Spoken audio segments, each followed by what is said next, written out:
decision.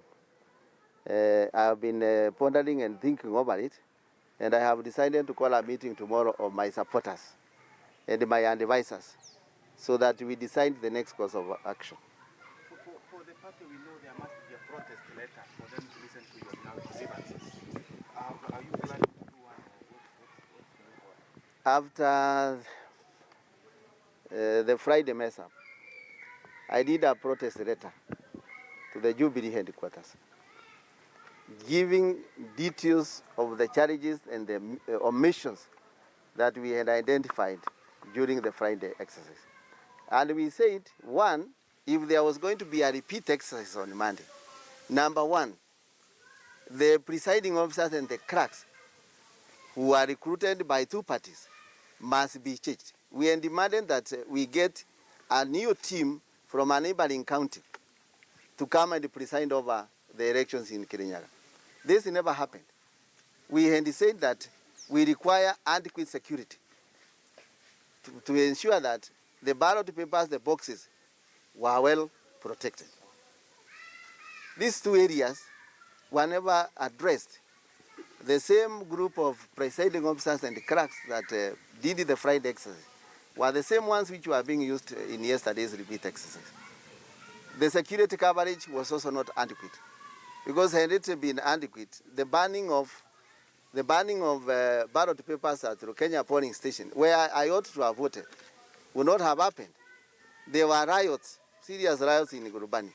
People were breaking the rules because there were designated days for the ballot papers for Wanguru, Kutus, Karoti, and majorly where we had serious support.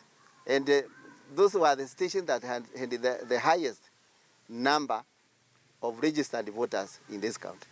Then secondly, one of the things we should also be able to appreciate, where Ndathi had more following, we were starved with the ballot papers.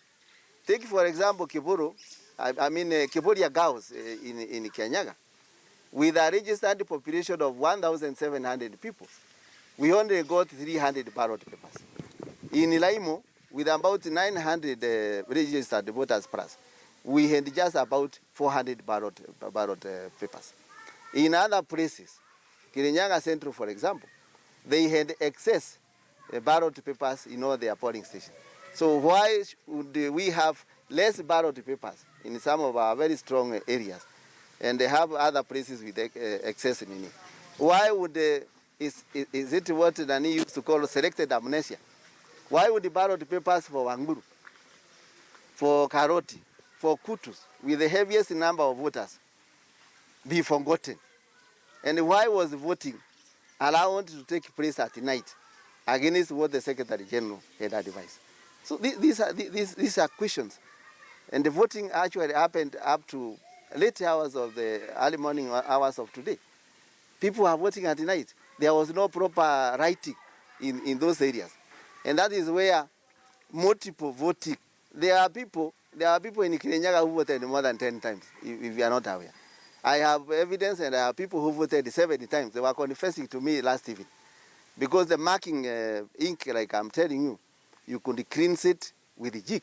Some of it could be cleansed with the Maya soap and some hot water. So there was multiple voting, because the ballot papers had no security mark, they had no serial number, they were photocopies. So photocopies were being made left and right. Then some of the polling stations, we had some voters who were getting more than one ballot paper to vote for our competitors. So if this is what people want Ndathi to consent that there was free and fair election in Kirinyaga,